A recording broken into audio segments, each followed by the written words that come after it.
Dabar 20 minučių beveik po 11 turėjome mes čia į studiją įsiveržusių vaikų būrį, irgi mums padainavo, bet dabar labai smagu, kad galim kažkaip susikaupti ir taip penktadieniškai apie viską su tavim pakalbėti.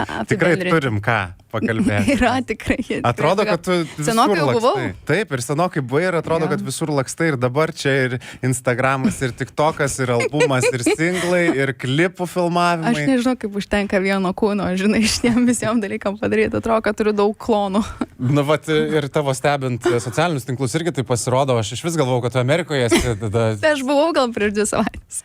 O ką tu veiki Amerikoje? Ten atrodo pakankamai daug laiko praleidai šiaip. Tai jo, mes dabar bandome tenais, kaip ir, žinai, eksportą kurti lietuvišką. Aha.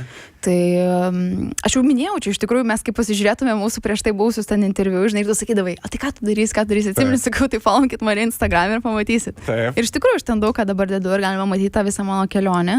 Ir tai po truputį iš tikrųjų ten statosi tie žingsniukai ir jie visko toliau, tuo labiau tokie tvirtesni ir kaip Amerikoje yra labai smagu, man atrodo, labai įkvepia, nes yra labai daug užsivedusių žmonių, taip pat yra begalė žiauriai talentingų muzikantų.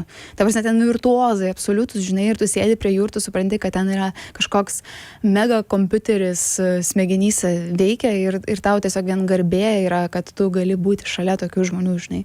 Tai jau tada, kai tu pabūni tokio aplinkoje, tada gal, kaip ir tavo, tada ta savimonė, nežinau, kas pradeda kilti. Jo, ir ten susitikom labai daug industrijos profesionalų, kurie jau ten tokie užkietėję, žinai. Pavyzdžiui, žinai, aš koncertavau, gal tu girdėsiesi apie So Far muziką, ne? Tai va, aš buvau Miamio So Far pakviesta atlikti vieną iš tų artisčių, tai aš tenais atlikau ir buvo labai toks neblogas pasisekimas iš tikrųjų, nes ar čia gal kad kultūra, ar kas, kad išpardavė visą merčą.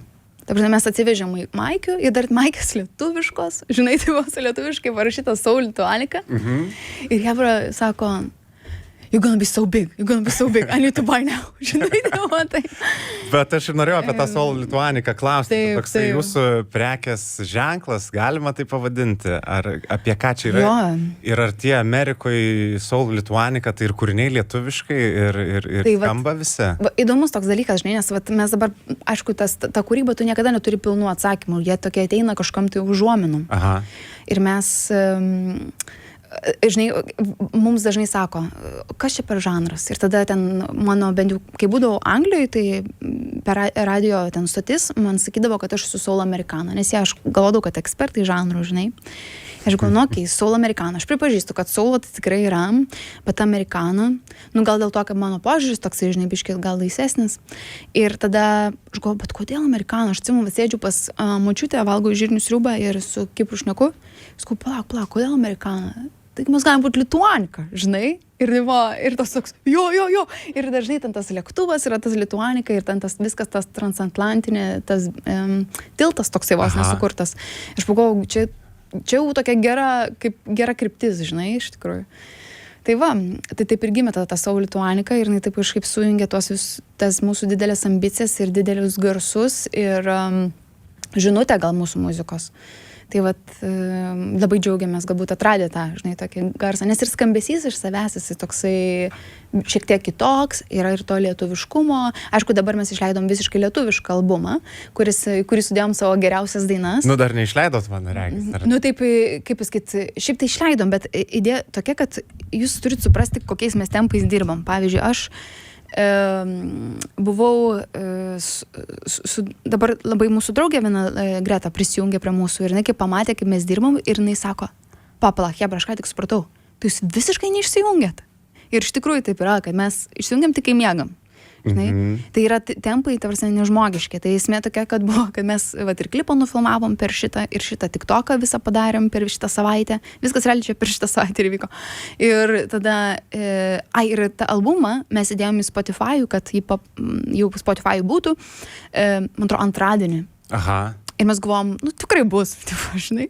Nes kartais būdavo įkeli dainą ir gali net kitą dieną vos neatsiras Spotify. Aišku, gal su albumais dabar biškai kitaip, tai dėl to Spotify dabar nėra. Bet mes padarėm tokį alternatyvą, kad galima visą albumą paklausyti YouTube.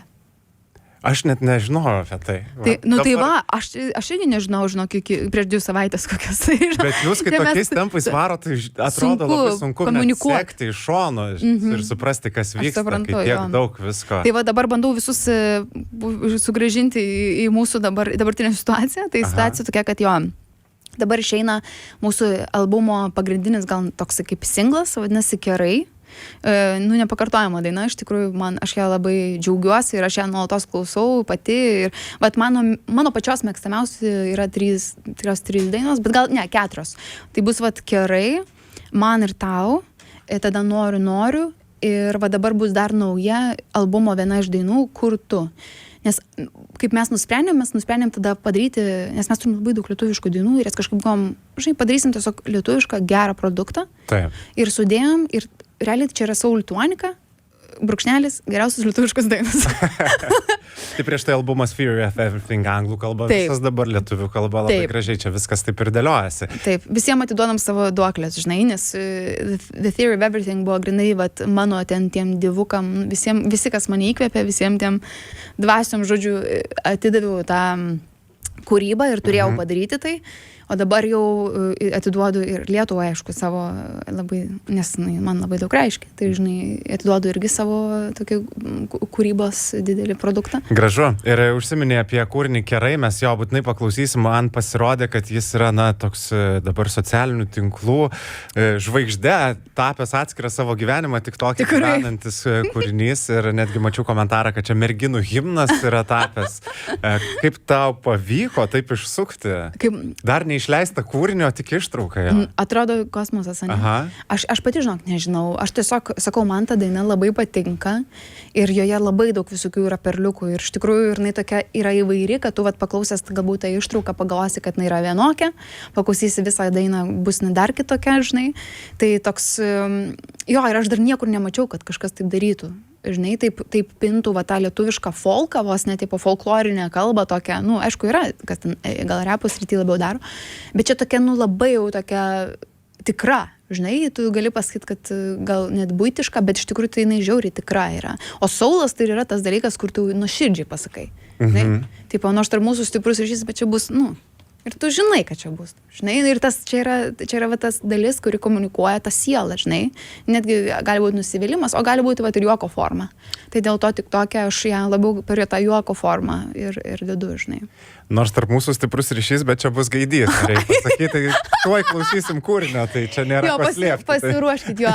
Ir aš pagalvoju, kad čia yra tiesiog toks geras gyvūnas, kuris iš tikrųjų, žinai, žaidina 5 ryte, tai biški, kam patinka, kam nepatinka. Bet mes klausom, ką tik Man ir tau, dabar Kerai, ir čia atrodo ir tai yra ta tokia truputį apie santykius ir apie kažkokius nepavykusius santykius, apie skyrybas. Ar čia yra šita tema visame albume, ar čia toks sutapimas, kad šitie 2 kūriniai apie tai? Čia yra, man atrodo, kad albumas, matai, yra jisai toksai, buvo kaip ir, jeigu tai pažiūrėjus nuo pirmų dainų, tai jis buvo galbūt rašytas kokius 2 metus. Tai dabar šitos paskutinės dainos, jos tokios labiau šitą tematiką ir aš net negaliu pasakyti, kodėl. Aišku, ten gal yra asmeniniai kažkokie tai gyvenimo šitie dalykai, bet santykių kažkokia analizė, narpliojimai, aprašymai, jie visada yra tokie, poetiški, žinai, ir aš mėgstu rasti tokį kampą, apie kurį tu nesi pagalvojęs gal, ar net nesi girdėjęs apie. Tai aš manau, kad jeigu paklausyti mano santykių dainas, jos bus tokios, ganėtinai tokios, palauk, aš dar taip nežiūrėjau šitą dalyką, pala. Tipo, žinai, ir gal tokią naują kampą. Ir aš manau, kad menas tam ir skirtas, kad kažkaip įkvėpti, pažiūrėti kitaip. Žinai, ypač, pavyzdžiui, net noriu. Tu gali būti toks užsiknisęs. Iš tikrųjų, aš siūlau visiems žmonėms, jeigu šiandieną, kaip visada, toks nuostabus dangus, belenkai pilkas ir tos saulės vis nėra.